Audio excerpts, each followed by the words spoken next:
One of those things that we're dealing with a number of real estate investors that listen to this podcast, and a lot of them they're kind of doing real estate investing as a side hustle, or unfortunately, I even classify sometimes as a hobby than anything else. But what I really liked, what I saw coming from your team, is the concept of how to start your small businesses with the intentions of expansion and those steps that are needed there. How does a person position themselves in order to, even if it's a one-man band, how do they make sure that they take those initial right steps to accomplish that? I think it's having a vision and a goal for what you want to be. Another great book is Jim Collins' Good to Great. And what Collins theorizes is that the main difference between good companies and great companies is that the great company identifies something that they can or want to do better than anybody else in the world. And every decision they make, every strategic initiative, everything revolves around that one thing. And I think in the same way, an entrepreneur can think about what they want to specialize in. And specialization is really, really important in the real estate business. I think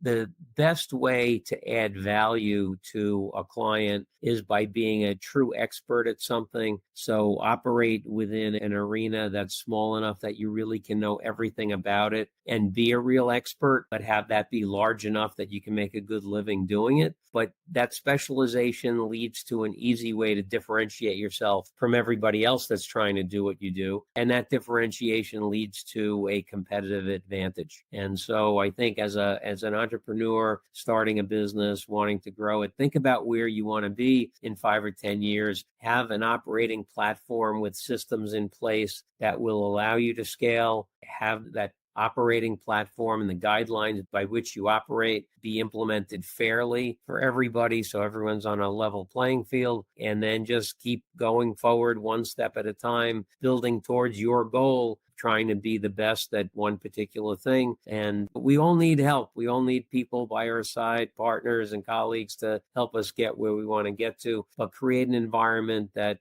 encourages people, that allows people to express their desires and their abilities, and encourage them to do their very best.